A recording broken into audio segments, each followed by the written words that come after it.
2020 NHL Draft Lottery results are in, and the New York Rangers will be picking first overall. And I just want to hear your guys' thoughts, just knowing that the Rangers, who are already presumably said to have one of the best futures and one of the best upcoming teams, now has potentially a generational player in Alexis Lafreniere. And now that they have that, that'll speed up their rebuild, and before you know it, this Metro Division's getting even better. Yeah, things looked a little shady though when the guy was dropping the ball. It looked pretty heavy to me when I saw the ball drop. He dropped it once, picked it back up, and dropped it a second time. So I'm not sure exactly what that was all about. Might have been. I don't think. I mean, the Rangers are one of the biggest markets. Their original 16. Yeah. The one thing I don't agree with is they said Gary Benton's from New York, so he would bring it from. Why the fuck would he care? No. Anyway, but I feel that there's such a big market that either them or Toronto, I feel like they might have wanted them two to win, and those are the two balls going at the top. I saw the Toronto hit the double doink post, and then the Rangers go up and get the pick. So for Toronto, you just can't catch a break. You get double post there, you lose in the play-in round. There's not much going left for Toronto. If Toronto got that pick, though. If Toronto gets that pick, I think that they'll finally actually would have probably made it past the first round, which they have such struggle to get in the playoffs and do something. Yeah. But the fact that the Rangers have gotten this pick, the Rangers are one of those teams that I feel they just throw money at them. Yeah. Every time there's a free agent out there, we saw it last year with Panarin, we saw it with Trouba. They're giving out these huge contracts, and to have a guy that they're going to have on an entry-level contract for 3 years, under $1 million for one of a player that can make an impact immediately, that's going to be huge for a team that's right up against that cap. And I think this could push the Rangers.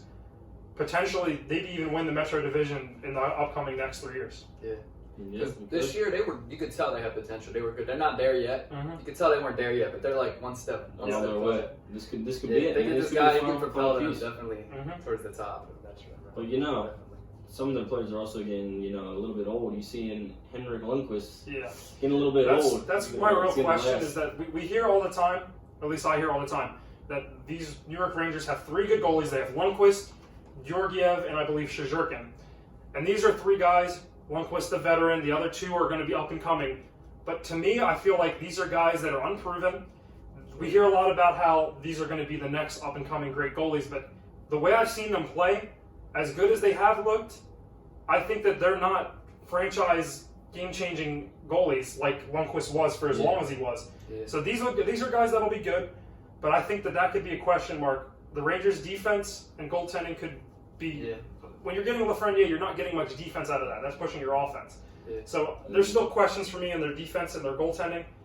But other than that, I think their offense could potentially be one of the best offenses of the NHL in this next coming year, with a bunch of guys stepping up. Like they have Dylan Strome, who stepped up. Yeah. Of course, Panarin, potentially, in my opinion, he might have been the best player of the season. Yeah, he was going off. Because you have McDavid and Draisaitl, they work off of each other.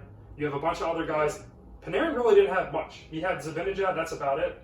But now that seeing that Lafreniere, Zibanejad, and Panarin could be one line, that is dangerous. That is going to be scary. Yeah, I'm hearing a lot of goals out of that line. I'm hearing a lot of goals. Yeah, they need to develop some defense. If they develop some defense and the goalies pan out, they're going to be really good, man. And if you think about it, last year they picked 2nd overall. They picked Kaapo Kakko, who didn't have a great rookie year. But that dude... Potentially after Panarin's gone, all these guys are gone. That top line, Kakko and Lafreniere, and then they just find one other piece for that line. Yeah. That could be one of the most dangerous young lines in the entire league in a couple years after Panarin's gone. Yeah. So they're set up for the future in their offense, and they're set up for the now. And we'll see if the Rangers can do some damage with Lafreniere if they do pick him first overall.